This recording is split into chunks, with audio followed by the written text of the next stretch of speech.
샬롬, 반갑습니다. 다윗의 고향 가드에서 미친 사람 흉내를 내면서 간신히 위기를 피했던 다윗은 이제 아둘람 굴에 거처를 마련하게 됩니다. 사무엘상 22장 1절 말씀입니다.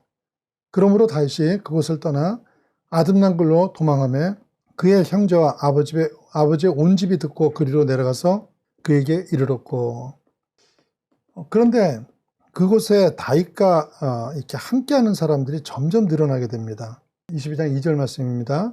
환난당한 모든 자와 빚진 모든 자와 마음이 원통한 자가 다 그에게 모였고 그는 그들의 우두머리가 됐는데 그와 함께한 자가 400명가량이었더라. 자, 이렇게 사람이 많아지자 그들의 거처를 마련하기 위해서 모압 왕을 찾아가게 됩니다. 사무엘상 22장 3절과 4절 말씀입니다. 다윗이 거기서 모압 미스베로 가서 모압 왕에게 이르되 하나님이 나를 위하여 어떻게 하실지를 내가 알기까지 나의 부모가 나와서 당신들과 함께 있게 하기를 청하나이다 하고 부모를 인도하여 모압 왕 앞에 나갔더니 그들은 다윗이 유세에 있을 동안에 모압 왕과 함께 있었더라. 다윗이 근데 여러분 여기 모압으로 피했다 그랬는데요.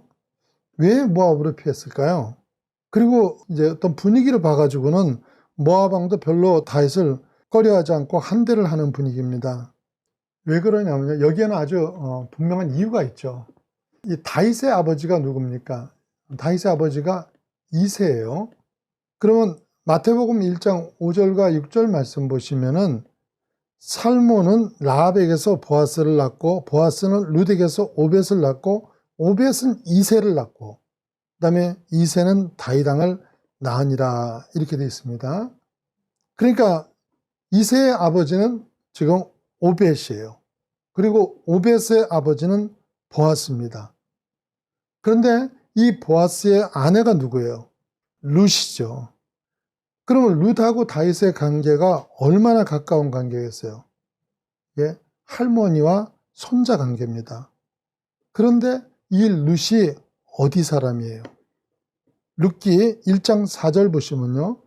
그들은 모압 여장 중에서 아내를 취하였는데 하나의 이름은 오르바요 하나의 이름은 룻이더라 이랬습니다. 그러니까 모압은 다윗의 외가입니다. 유대인들은 특별히 자신들의 전통이나 혈통에 대한 자랑이 강합니다. 그래서 이방인은 개로 취급하고 사마리아 사람들 같은 이스라엘 사람임에도 불구하고 이방인 피가 섞인 사람들이라고 서로 상종도 하지 않잖아요. 그런데 사실은요, 자신들이 그토록 자랑하는 다윗이 이렇게 가까이에 이방인의 피가 섞여 있는 것입니다.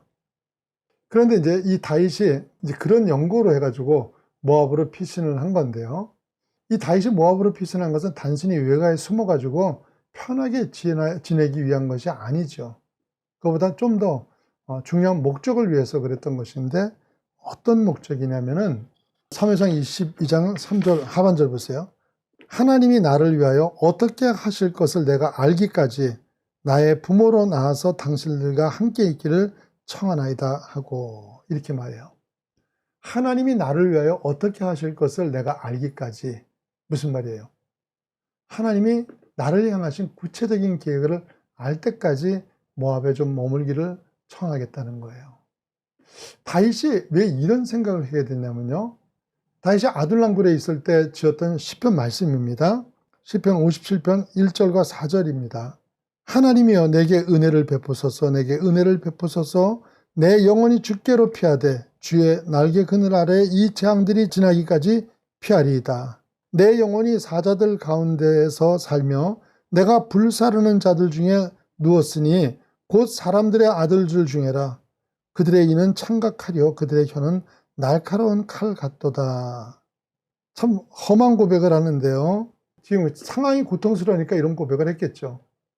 그런데 이런 고통스러운 고백을 하던 다윗이 갑자기요. 시편 57편 7절에서 9절까지 말씀 보시면요. 하나님이여 내 마음이 확정되었고 내 마음이 확정되었사오니 내가 노래하고 내가 찬송하리이다. 내 영광아 깰지어다. 비파야 수금아 깰지어다. 내가 새벽을 깨우리로다. 주여 내가 만민 중에서 주께 감사하오며 문나라 중에 주를 찬송하리이다. 이래가지고요. 이 후의 고백이 뭐냐면요. 하나님의 기대대로 열방 가운데서 하나님을 찬송하는 삶을 살기로 내 마음을 확정했다는 거예요. 다윗은 그러니까 고통 가운데 기도를 하다가 이 비전을 받고 이제는 그 비전에 대한 하나님의 구체적인 계획을 알기 위해서 잠시 동안 시간을 보려고 모압을 찾아갔던 것입니다. 다윗은 어려운 가운데도 이런 하나님의 꿈을 가지고 있었기 때문에 사람들이 그의 주변에 모여들었던 것입니다. 사무엘상 22장 2절에 보면 환난당한 모든 자와 빚진 자와 마음이 원통한 자가 다 그에게로 모였고 그는 장관이 되었는데 그와 함께한 자가 400명가량이었더라. 이렇게 말씀되어 있습니다. 그러니까 여러분요, 비전은 사람을 모으는 힘이 있습니다. 왜냐하면요, 비전은 모두가 방향을 몰라서 헤맬 때 불을 밝히고 바른 길로 인도해주는 능력이 있기 때문입니다. 이렇게 목표를 가지는 일은 아주 대단한 능력이 있습니다. 그러니까 제가 보트를 타고 노를 저을 때 보면은 이게 실감을 하는데요. 그냥 목표가 없이 노를 젓잖아요. 그럼 저만이 아니라 모든 사람이 다 똑같습니다. 그러니까 큰 원을 그리든 작은 원을 그리든 배가 동그란 원을 그리면서 돌게 되어 있습니다. 이유는 왜 그러냐면 사람이 오른손 왼손 힘이 다릅니다. 누구나 다 차이가 있습니다. 그래서 그 힘이 다른 것 때문에 이 보트가요, 내가 힘이 강한 쪽으로 돌게 되어 있습니다. 저신도 모르게 그렇게 가게 돼요. 그런데 내가 나무를 보든지 돌을 보든지 어느 목표점을 가지고 배를 젓게 되면요, 아무 생각이 없이 배를 저어도 보트가 도는 것이 아니라 그 목표를 향해서 갑니다. 이유는 왜 그러냐면 자신도 모르게 힘 조절을 해주기 때문에 그래요. 목표를 쳐다보면. 그래서 비전은 이런 방향성을 주게 됩니다. 이게 얼마나 그 비전을 가졌다는 게 영향이 크냐면요, 클린턴 대통령은 케네디가 준 그 비전의 영향을 받고 대통령이 된 사람입니다. 클린턴이 비록 훌륭한 대통령은 아니지만은 미국의 대통령이 된다는 건 사실 작은 일이 아니죠.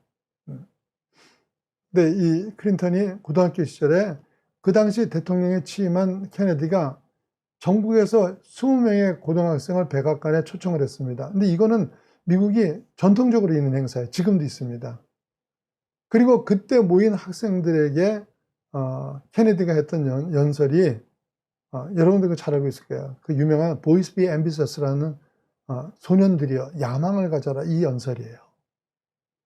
클린턴은 그때부터 최고의 사람이 될 그 야망을 가지고 한 단계 한 단계 인생을 쌓아 올려서 결국은 미국의 대통령이 된 겁니다. 사람이 심어주는 비전도 이같이 엄청난 일을 해냅니다.